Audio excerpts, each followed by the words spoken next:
Good evening friends, welcome to my channel मेथालय। आज हम अपने इस चैनल पर आईटीजी सेक्शन में एक नया चैप्टर स्टार्ट करने जा रहे हैं जिसका नाम है डिफरेंशिएबिलिटी। मुझे आपको ये बताने की ज़रूरत नहीं है चैप्टर कैलकुलस समझने के लिए कितना इम्पॉर्टेंट है, वो आप मुझसे बेहतर जानते हैं। तो आइए बिना समय बर्बाद किए मुद्दे की बात करते हैं, डिफरेंशिएबिलिटी। तो जैसे ही शब्द डिफरेंशिएबिलिटी सुनते हैं, सबसे पहला चीज़ जो दिमाग में आती है वो है what is the meaning of this, meaning of differentiability. तो मैं क्या करता हूँ, यहाँ पर इस शब्द को बड़ा बड़ा लिख देता हूँ।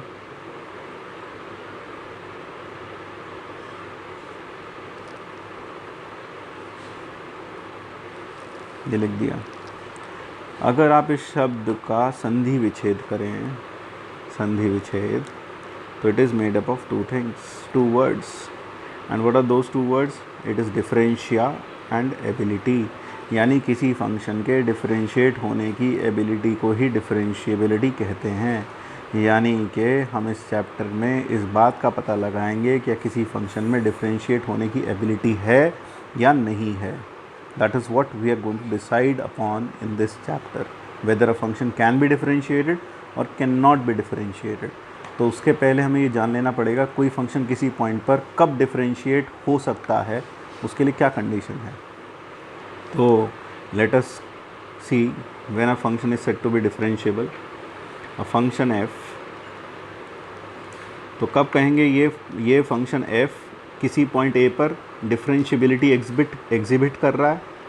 A function f is said to be differentiable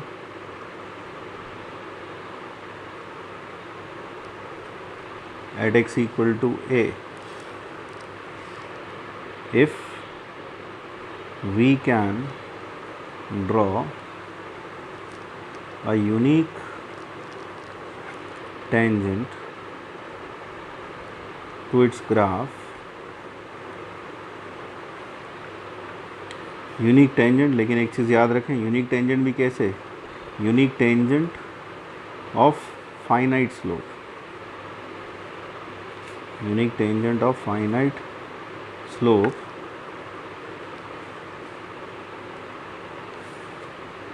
to its graph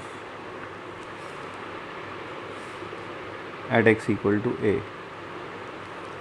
यानी कोई फंक्शन f किसी पॉइंट a पर डिफरेंशिएबल तब कहलाएगा अगर हम उसके ग्राफ पर एक यूनिक टेंजेंट बना सकें। कैसे स्लोप की? फाइनाइट स्लोप की, at x equal to a। तो यानी a पर डिफरेंशिएबल कब होगा? अगर तुम x इक्वल टू a पर उसके ग्राफ पर एक टेंजेंट बना सको। कैसे स्लोप की? फाइनाइट स्लोप की। तब वो फंक्शन a पॉइंट पर डिफरेंशिएबल कहलाएगा। Then we can call that function has the ability to get differentiated at the point x equal to a। अब सवाल अगला, आई होप ये बिल्कुल क्लियर हो गया डिफरेंशिएबिलिटी क्या होता है, हमें पता कैसे चलता है कोई फंक्शन किसी पॉइंट पर डिफरेंशिएबल है या नहीं है। कैसे पता चलेगा? अगर हम उसके ग्राफ पर टेंजेंट बना सकें किसी पॉइंट पर, वो भी कैसे स्लोप की? फाइनाइट स्लोप की, यूनिक टेंजेंट बना सकें, तो हम कहेंगे वो फंक्शन उस पॉइंट पर डिफरेंशिएबल है। यानी उस पॉइंट पर it exhibits the property of differentiability. ठीक है। तो अब अगला मुद्दा ये होगा, भाई टेंजेंट तो आपने बता दी टेंजेंट बना सके, नहीं टेंजेंट बनाते कैसे हैं। अब बचपन में आपने पढ़ा था टेंजेंट वो होती है जो छू के गुजर जाए छू के, काट के नहीं भाई, जो छू के गुजर जाए उसे टेंजेंट कहते हैं। तो आइए देखते हैं कब कोई रेखा यानी कोई लाइन किसी फंक्शन को छू के गुजर जाती है। तो आइए इस छुआछूत की बात करें। तो first of all let us see when how do we draw a tangent. Tangent बनाने का तरीका बताता हूँ।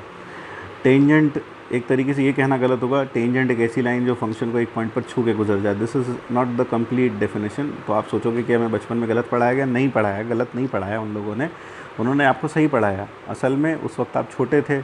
अब वो जैसा मैं बता रहा हूँ आज, अगर उस वक्त आपको ये 7th 8th में बता दे तो खोपड़ी से धुएँ निकल जाते इसलिए उस वक्त टीचर सिर्फ ये बता देता कि भैया टेंजेंट एक ऐसी लाइन होती है जो ग्राफ को बस एक पॉइंट पर छू के गुजर जाए। लेकिन now let us see the realistic definition of a tangent.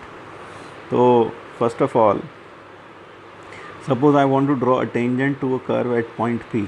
I want to draw a tangent, ठीक है।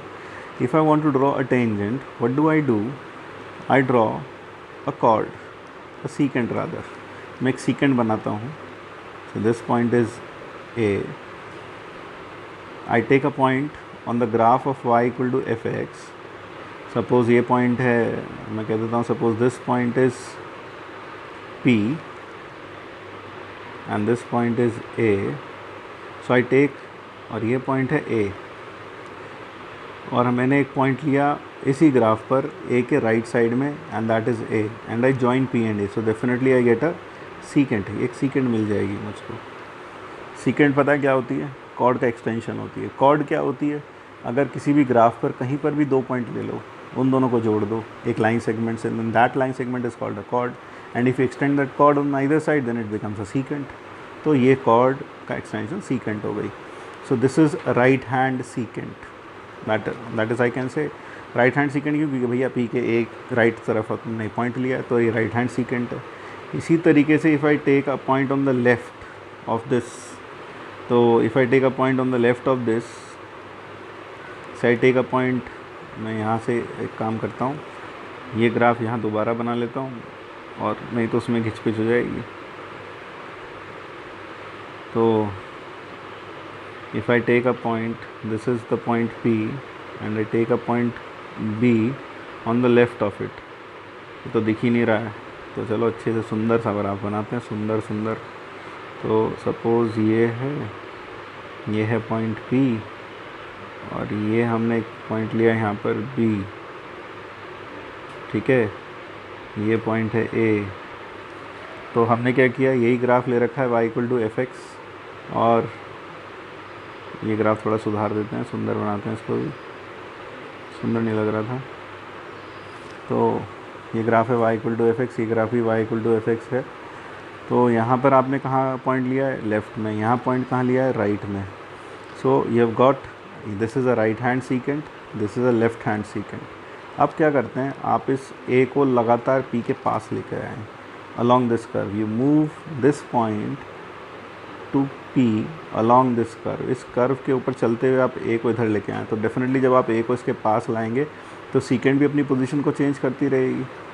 It will keep on changing its position and when A is about to meet P then this will take a limiting position. Limiting position का मतलब कहने का, यार देखिए ऐसे turn होगी, ये ऐसे करके टर्न होती जाएगी. तू देख रहा है, ये ऐसे करके टर्न हो रही है. It will keep on turning. So when this A gets nearer and nearer to P, it will take a limiting position. Say this is the limiting position that it will take. It will take this limiting position. तो ये क्या हो गई? Limiting position हो गई. ये limiting position हो गई. तो समझ में तो नहीं आया या आ गया कि लिमिटिंग पोजीशन का मतलब समझ में आ गया? तो देखो, ये तो थी हमारी कर्व, ये रही हमारी कर्व, ये थी हमारी राइट हैंड सीकेंट. और फिर जैसे जैसे हम A को मूव करते रहे तो आप देख रहे हैं जितनी भी हमारे पास टेंजेंट्स हैं, जितनी भी सीकेंट्स हैं, वो सब ऐसे टर्न करती हैं. They turn in this fashion. When they turn in this fashion, they turn in this fashion, this is the limiting position that they will take. नीचे आती जा रही हैं तो अल्टीमेटली ये लिमिटिंग पोजीशन होगी. अब वही काम यहाँ करना है. Say this is the secant, then you move B closer and closer to A. Then you move B closer and closer to A, you will find this is the limiting position. ये ऐसे turn हो रही है और ये जो है ये लिमिटिंग पोजीशन है. So this is the limiting position. So let me write down. थोड़ा धीमे धीमे चलेंगे, शुरुआत है. So this is the limiting position. तो ये लिमिटिंग पोजीशन हो गई किसकी? लेफ़्ट हैंड टेंजेंट सीकेंट की. और ये लिमिटिंग पोजीशन हो गई किसकी? राइट हैंड सीकेंट की. These limiting position are called as left hand tangent and right hand tangents respectively. So limiting positions of the two secants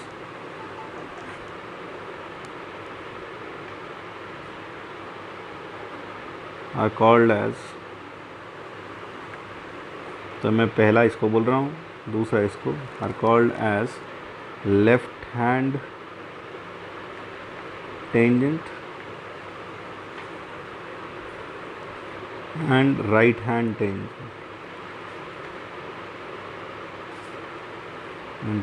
tangent to the graph of y equal to fx at x equal to a. So I hope ये समझ में आया. ये एक left hand tangent हो गई और ये राइट हैंड टेंजेंट हो गई. V से a unique tangent, अब यूनिक टेंजेंट पर आते हैं. V से a unique tangent exists at x equal to a if these two tangents coincide. अगर ये दोनों की दोनों टेंजेंट्स क्या कर जाएं, कोइंसाइड कर जाएं, यानी ये जो दोनों की लिमिटिंग पोजीशन थी, यानी इसकी जो लिमिटिंग पोजीशन थी ये वाली और इसकी लिमिटिंग पोजीशन ये वाली, अगर ये दोनों पोजीशन क्या कर जाएं, कंसाइड कर जाएं, then we say that we can draw a unique tangent at the point x equal to a. इसे और बेहतर समझ लेते हैं. ऐसे ये पॉइंट P और ये पॉइंट है B, ये पॉइंट है से A और ये है सीकेंट लेफ़्ट हैंड और ये है सीकेंट राइट हैंड. फिर आप क्या करेंगे, B को लगातार इसकी तरफ चलाएंगे. तो जब आप B को लगातार इसकी तरफ चलाएंगे तो ये कुछ ऐसे टर्न हो जाएगी. देखो यहाँ B आ गया, अब ये B यहाँ आ गया, फिर ये B यहाँ आ जाएगा. तो ultimately the limiting position will come out to be this will be the limiting position. So ये लिमिटिंग पोजीशन किसकी आ गई, this is the limiting position of the left hand secant. आराम से देखें आप, ये लगातार ऐसे टर्न होती जा रही है. तो पहले ये थी, फिर ये बनी और फिर ये. So that is how it turns. So therefore this is the limiting position. I hope ये क्लियर हो गया. तो लिमिटिंग पोजीशन आ गई. इसी तरीके से अगर मैं इधर की लिमिटिंग पोजीशन फाइंड करूं, तो जैसे जैसे मैं ए को इधर बढ़ाऊंगा तो ये ऐसे टर्न करती जाएगी. और टर्न करते करते अगर मैं इसकी लिमिटिंग पोजीशन डिनोट करूं तो इसकी लिमिटिंग पोजीशन भी दोस्तों यही आ जाएगी. तो अब ये जो लिमिटिंग पोजीशन है यही टेंजेंट एट पी है. तो आपको पहली चीज़ तो ये समझ में आना चाहिए कि टेंजेंट एट पी का मतलब क्या है. अब आपने टेंजेंट तो बना दी, अगर इस टेंजेंट का साथ साथ क्या हो, फाइनाइट स्लोप भी हो, यानी ये टेंजेंट वर्टिकल ना हो, तब हम कहेंगे कि हम इस पॉइंट पर क्या बना सकते हैं, टेंजेंट बना सकते हैं. कैसे स्लोप की, फाइनाइट स्लोप की. और फंक्शन इस पॉइंट पी पर क्या कहलाएगा, डिफरेंशिएबल कहलाएगा. Is it clear. अब तो हमें अब कुल मिलाकर अब देखें, एक बार रिवाइज़ कर देता हूँ. हमने पढ़ लिया डिफरेंशिएबिलिटी क्या है, डिफरेंशिएबिलिटी का मतलब क्या है, उसे कैसे देखते हैं, कोई फंक्शन किसी पॉइंट पर डिफरेंशिएबल है कि नहीं है, तो कैसे देखते हैं, अगर हम उस पॉइंट पर क्या बना सकें, टेंजेंट बना सकें. कितने स्लोप की, फाइनाइट स्लोप की, तो डिफरेंशिएबल कहलाए. टेंजेंट कैसे बनाते हैं वो भी मैंने आपको बता दिया. लेकिन क्या अब हर जगह आप टेंजेंट बना बना के देखते रहोगे, इसका मतलब तो ये हुआ कि सर हम तो हर जगह टेंजेंट बना बना के परेशान हो जाएंगे. नहीं भैया, अब उसके लिए भी एक मैथमेटिकल फॉर्मूलेशन है. तो now let us write down the mathematical definition of mathematical formulation of differentiability. So that is the next mathematical formulation of differentiability.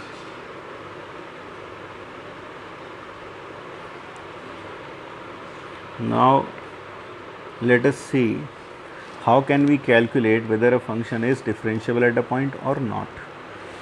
तो that is the mathematical formulation. यानी तुम्हें ग्राफ डरने की ज़रूरत नहीं कि हर बार ग्राफ बनाना पड़ेगा. नहीं यार, हर बार ग्राफ नहीं बनाना पड़ेगा, हर बार टेंजेंट बना बना के नहीं देखना पड़ेगा, जुगाड़ है अपने पास.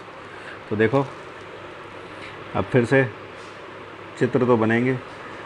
अब यार मैं कोशिश करूँगा सुंदर बनाऊँ. I am very bad at drawing. मैंने बचपन में अपनी ड्राइंग टीचर की बात नहीं मानी होती तो आज ये हाल नहीं होता। तो ये ले लिया, सपोज़ ये पॉइंट है P, ये है x इक्वल टू A, और ये पॉइंट है Q। चलो यार इसको नाम नहीं बदलते, इसको मैं A ही रख देता हूँ। और ये है पॉइंट B,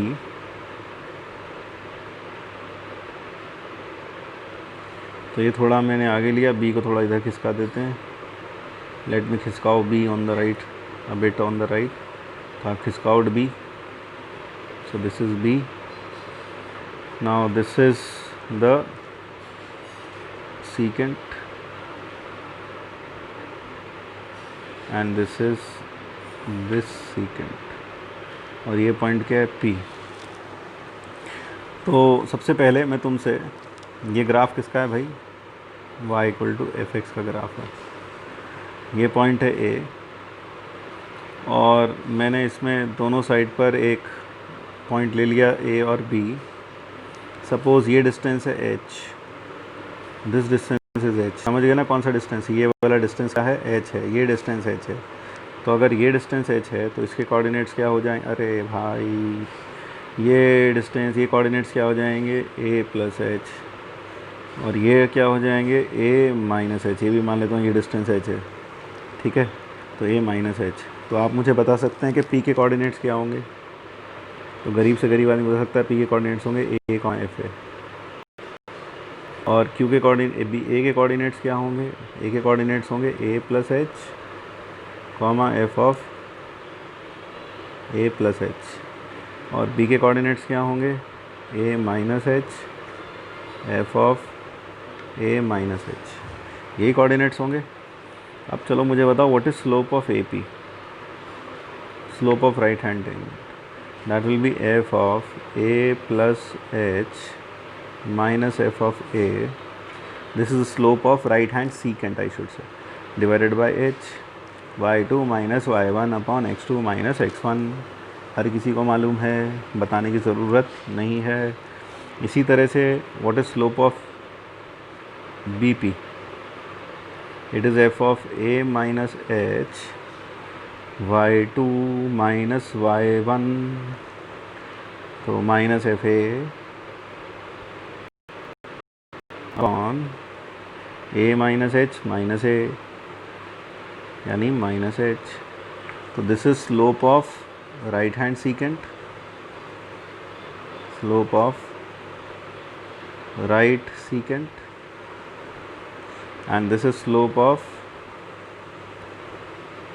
लेफ्ट सीकेंट। समझ गया भैया, समझ में आया, ये स्लोप्स हो गए लेफ्ट हैंड सीकेंट के और राइट हैंड सीकेंट के। Once you got the slopes of the right hand and left hand secant, now, अब नाउ चलाते हैं, now move P, not P, now move, घोड़ा घास तक आएगा, घास घोड़े तक आएगी, now move A to P along curve। तो जैसे ही A along P मूव करेगा तो ये जो सीकेंट है राइट हैंड वाली, ये क्या बन जाएगी, ये बन जाएगी टेंजेंट। वो भी कौन सी साइड वाली, राइट हैंड साइड वाली। So as A moves to P along curve, the secant now becomes a right hand tangent. तो ये जो स्लोप है, ये स्लोप तब जब A बिल्कुल से मिलने वाला होगा, उस क्षण ये स्लोप किसका कहलाएगा, ये स्लोप कहलाएगा राइट हैंड टेंजेंट का। जैसे मान लो अभी तुम ये वीडियो देख रहे हो, तुम अभी टी शर्ट और शॉर्ट्स में बैठे हो, तो अभी ये कपड़े किसके हैं, ये कपड़े राहुल के हैं, ये कपड़े नीरज के हैं, समझ, ये कपड़े अभिषेक के हैं। लेकिन कल को राहुल अभिषेक देश के प्राइम मिनिस्टर बन जाएं, तो वो कपड़े जो तुमने भी टी शर्ट और शॉर्ट्स पहन रखी हैं, वो किसकी टी शर्ट और शॉर्ट हो जाएंगी, प्राइम मिनिस्टर की, तुम्हारी नहीं रहेंगी, किसकी हो जाएगी, प्राइम मिनिस्टर की। तो अभी बेटा ये स्लोप किसका है, सीकेंट का। तो जब ये A P की तरफ मूव करेगा तो ये सीकेंट क्या बन जाएगी, राइट हैंड टेंजेंट बन जाएगी। और जब ये राइट हैंड टेंजेंट बन जाएगी तो इसके जो ये कपड़े हैं जो कि इसका स्लोप है वो किसका स्लोप बन जाएगा, राइट हैंड टेंजेंट का स्लोप बन जाएगा। क्लियर हुआ? तो this implies as it moves along this curve. तो अब इतना बात समझ में आ गई कि स्लोप किसका हो जाएगा, राइट हैंड टेंजेंट का स्लोप हो जाएगा। अब जब हम इसे ए को इधर मूव करते हैं, when I move A to P, तो आप देख सकते हैं लगातार ये वाली जो लाइन है, जो इसका ऑर्डिनेट है, वो लगातार इधर की साइड शिफ्ट होगा। और जब वो इधर की साइड शिफ्ट होगा तो वो किससे मर्ज करने की कोशिश करेगा, इससे मर्ज करने की कोशिश करेगा। जब वो इससे मर्ज करने की कोशिश करेगा, नहीं एच कहाँ जाएगा, ज़ीरो जाएगा। तो मैं इस पूरी कहानी को, ए धीरे धीरे धीरे धीरे पी की तरफ बढ़ता है, इस पूरी कहानी को मैथमेटिकली एक चीज़ में समेट सकता हूँ, that h tends to zero. So as a moves to P along curve, clearly h tends to zero. तो as h tends to zero, तो ये जो स्लोप है, ये स्लोप किसका, f of a plus h minus f a upon h, limit H tending to zero, ये slope हो जाएगा किसका, राइट हैंड टेंजेंट का। और इसी को हम क्या बोलते हैं, R H D, right hand derivative. तो what is right hand derivative? Right hand derivative कोई बड़ी चीज़ नहीं है वे, जो राइट साइड से टेंजेंट बनेगी उसके स्लोप को हम क्या बोलते हैं, right hand derivative. That is called as right hand derivative. Similarly as b tends to p along curve, h tends to 0 again, वही कहानी फिर से, b p की तरफ यात्रा करेगा, चलो बुलावा आया है, p ने बुलाया है, तो क्या होगा, h ये इधर की साइड मूव करेगी, जब ये इधर की साइड मूव करेगी तो h विल टेंड टू 0। तो when h tends to 0, so b moves to p, तब ये जो स्लोप है, कौन से वाला स्लोप, ये वाला स्लोप। अब ये क्या बन गया, ये प्रेसिडेंट बन गया। ये तो ये कपड़े किसके, प्रेसिडेंट के। तो यानी ये कपड़े किसके, ये स्लोप किसका, लेफ्ट हैंड टेंजेंट का। So limit H tending to zero, F of A minus H minus F of A upon minus H, इसी लेफ्ट हैंड टेंजेंट के स्लोप को हम क्या बोलते हैं, लेफ्ट हैंड डेरिवेटिव। यानी what are left hand derivative and right hand derivatives? They are nothing but the slopes of the right hand tangent and the left hand tangent at P. That is what we mean by right hand tangent, the right hand derivative and left hand derivative. ठीक है, तो अब तो दोनों tangent बन गई भाई, लेकिन हमें तो फंक्शन पॉइंट P पर डिफरेंशिएबल चाहिए। अब वो डिफरेंशिएबल कैसे होगा? अब आपने रट्टा मारा होगा R H D equal to L H D, लेकिन ऐसा क्यों होगा वो समझ लें। हर चीज़ का कारण बता रहा हूँ, ये देखते जाओ। Everything has a reason in mathematics. रट्टा मारा तो हिस्ट्री ना ले लेते। तो ये पॉइंट पी पर हम देख रहे हैं राइट हैंड टेंजेंट बन गई और लेफ्ट हैंड टेंजेंट बन गई। अब तुम मुझे सोच के बताओ, दो लाइंस पैरेलल कब होती हैं? सर जब दोनों के स्लोप्स इक्वल हो। बिल्कुल सही कह रहे हो, जब दोनों के स्लोप्स इक्वल हो तो लाइंस पैरेलल होती हैं। और अगर उन दो पैरेलल लाइंस में एक पॉइंट कॉमन हो जाए तो क्या होगा? वो दोनों लाइंस कंसाइड कर जाएंगी। और हम क्या चाहते हैं? आज़ादी। हम क्या चाहते हैं? हम चाहते हैं कि ये दोनों टेंजेंट्स क्या करें? कंसाइड करें। क्या करें? कंसाइड करें। और यार गौर से देखो, इनके बीच में कॉमन पॉइंट है। क्या है common point? P common point है। So these two tangents have a common point P, बस इनके पैरेलल होने की देरी है। यानी कि अगर इनके स्लोप्स इक्वल हो जाएं तो ये दोनों लाइंस क्या हो जाएंगी? पैरेलल हो जाएंगी। लेकिन पॉइंट पी कॉमन है दोनों में, इसका मतलब ये दोनों कोइंसिडेंट हो जाएंगी, ओवरलैप करेंगी। ओवरलैप करेंगी यानी राइट हैंड टेंजेंट और लेफ्ट हैंड टेंजेंट ओवरलैप कर गई। अबे वाह, ये तो मज़ा आ गया। ये क्या हुआ? इसका मतलब पी पॉइंट पर टेंजेंट बन गई, यानी फंक्शन डिफरेंशिएबल हो गया। तो कोई फंक्शन किसी पॉइंट पर डिफरेंशिएबल कब होगा? जब R H D equal to L H D होगा। तो रट्टा नहीं मारना है, हर चीज़ समझनी है। तो clearly f is derivable at x equal to a if LHD equal to RHD लेकिन हमने क्या बोला, टेंजेंट भी कैसे स्लोप की चाहिए, फाइनाइट स्लोप की, is equal to a finite quantity, यानी कि LHD और RHD दोनों इक्वल हों एक फाइनाइट क्वांटिटी के, क्योंकि ये लेफ्ट हैंड टेंजेंट का स्लोप है, ये राइट हैंड टेंजेंट का स्लोप है, तो ये दोनों इक्वल हो गए। लेकिन ये दोनों इक्वल किसके होने चाहिए, एक फाइनाइट क्वांटिटी के, क्योंकि इन दोनों का जो इक्वल, मान लो ये भी 2 हो गया और ये भी 2 हो गया, तो जो हमारी टेंजेंट बनेगी उसका स्लोप भी क्या होगा, 2 होगा, फाइनाइट होगा ना। अगर मान लो ये इन्फिनिटी हो जाएगा तो हमारी टेंजेंट की स्लोप क्या हो जाएगी, इन्फिनिटी, तब तो हम कहेंगे नहीं डिफरेंशिएबल है। तो इसलिए क्या कह रहे हैं, LHD भी और RHD भी दोनों के दोनों क्या होने चाहिए, एक फाइनाइट क्वांटिटी के इक्वल होने चाहिए, तब ये फंक्शन किसी पॉइंट पर क्या कहलाएगा, डिफरेंशिएबल कहलाएगा या डेरिवेबल कहलाएगा। तो इसी बात को अब मैं और अच्छे से लिखता हूँ, दैट इज़ LHD को A पर ऐसे लिखते हैं F-A माइनस, RHD को लिखते हैं F-A प्लस। A माइनस का मतलब A से थोड़ा पीछे, A प्लस का मतलब A से थोड़ा आगे, डैश का मतलब derivative is equal to a finite quantity, that is, इसी चीज़ को मैं दोबारा लिखता हूँ, limit h tending to 0 f(a minus h minus f(a) upon minus h is equal to limit h tending to 0 f(a plus h minus f(a)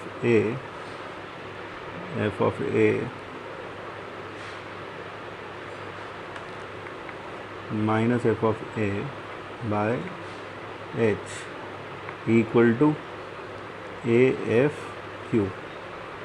क्या ये बात समझ में आ गई, क्लियर हुआ। तो F'(a) प्लस क्या डिनोट करता है, राइट हैंड टेंजेंट का slope. What does F'(a minus denote, left hand tangent का स्लोप। तो हम कब कहेंगे राइट हैंड डेरिवेटिव एग्जिस्ट करेगा, तो right hand derivative is said to exist when this limit is finite, and left hand derivative said to exist when this limit is finite, and the derivative is said to exist when they are equal to the same finite number। तो clear हुआ, ये बात समझ में आ गई। So the common value